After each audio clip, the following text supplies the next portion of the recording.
पुरुषोत्तम मास महात्म्य अध्याय 27।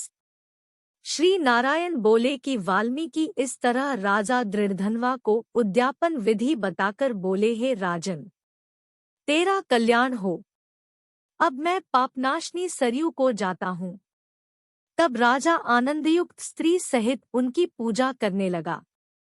ऋषि ने राजा की पूजा को अंगीकार कर उन्हें आशीर्वाद दिया। तब सायंकाल हो जाने पर वाल्मीकि ऋषि वहां से चल दिए। राजा भी सीमा तक उनको पहुंचाकर अपने घर आया और अपनी रानी गुणसुंदरी से बोले, हे सुंदरी, रागद्वेष वाले गंधर्व नगर के समान इस असार संसार में मनुष्यों को क्या सुख है। अध्रुव शरीर को छोड़ ध्रुव को प्राप्त करने के लिए, पुरुषोत्तम का स्मरण करने के लिए मैं वन में जाता हूँ। तब वह पतिव्रता ऐसे वचन सुन अत्यंत नम्रता से हाथ जोड़कर बोली, हे पतिदेव, मैं भी आपके साथ चलूंगी। पतिव्रता स्त्रियों के लिए तो पति ही देवता है। इस तरह प्रिया का वाक्य सुनकर और अंगीकार करके राजा पुत्र का राज्याभिषेक कर स्त्री के साथ तत्काल मुनियों से सेवित वन को चला गया। इस तरह व्रत की विधि में स्थित हुए तपोनिधि राजा की पतिव्रता रानी सेवा में तत्पर रहती। राजा के इस प्रकार करते हुए संपूर्ण पुरुषोत्तम मास समाप्त होने पर वहां पर विमान आया और विमान पर चढ़कर वह सुंदर नवीन शरीर धारण कर तत्काल गोलोक में चले गए। श्री नारायण बोले, नारद, इस पृथ्वी तल में पुरुषोत्तम के समान कुछ भी नहीं। 1000 जन्मों तक तप करने से भी वह फल नहीं मिलता है जो पुरुषोत्तम के सेवन से मिलता है। जैसे बंदर के 3 रात्रि स्नान करने से करोड़ों जन्मों के पाप नष्ट हो गए थे, श्री पुरुषोत्तम मास में अनजाने ही उस दुष्ट बंदर के स्नान होने से पूर्व कुकर्मों का नाश हो गया था और वह सुंदर शरीर धारण कर विमान पर चढ़कर गोलोक को चला गया था। तपोनिधे, सब लोगों के हित के लिए वह कथा मेरे से कहिए कि उस बंदर के 3 रात्रि कहाँ पर स्नान किया। वह बंदर कौन था? उसने क्या आहार किया?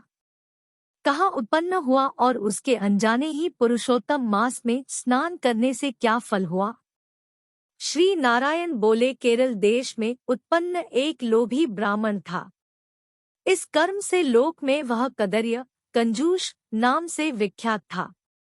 यद्यपि उसके पिता ने उसका नाम चित्रशर्मा रखा था, वह कभी भी कोई धार्मिक कृत्य न करता था। वन में विचरण वाला एक माली उसका मित्र था। वह ब्राह्मण सदैव अपने मित्र माली के पास जाकर रोकर बारंबार अपना दोहा कहा करता था कि नगर के रहने वाले सदैव मेरा तिरस्कार करते हैं, इससे इस लगाए में रहना अति कठिन हो गया है। वह माली उसको दीन जानकर दया करता हुआ बोले, हे कदर्य, तुम इस समय बाड़ी में रहो। कदर्य माली के वचन सुन बड़े आनंद से उस बाड़ी में रहने लगा। नित्य उसके निकट रहता और उसकी आज्ञा का पालन करता। इससे उस माली का उस ब्राह्मण पर दृढ़ विश्वास हो गया। अपने समान उस बाड़ी का उसको पति बना दिया और सब प्रकार से बाड़ी की चिंता छोड़कर स्वयं राजमंदिर में नौकरी कर ली। इधर अत्यंत लोभ दुर्बल कदर्य बेचने से बचे हुए फलों को बड़े आनंद से निर्भय होकर खाने लगा। उस बाड़ी में उत्पन्न द्रव्य को निर्भय होकर आप ही ग्रहण कर लेता और जब बाड़ी का माली पूछता तो असत्य बोलकर बहाना करता। इस तरह बुढ़ापे से गलित शरीर वाला वह दुर्बुद्धि कदर्य 87 वर्ष का हो गया। तत्पश्चात वह मूढ़ बुद्धि वाला कदर्य मृत्यु को प्राप्त हो गया।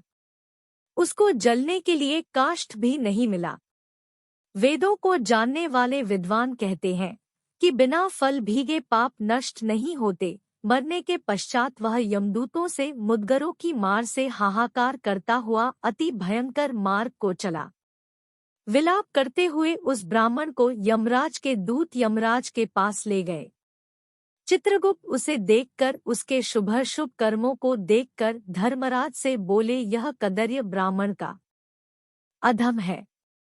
इस दुर्बुद्धि वाले धन के लोभी का कुछ भी सुकृत नहीं है। यह बाड़ी में रहता हुआ बड़े पाप कर्म करता रहा।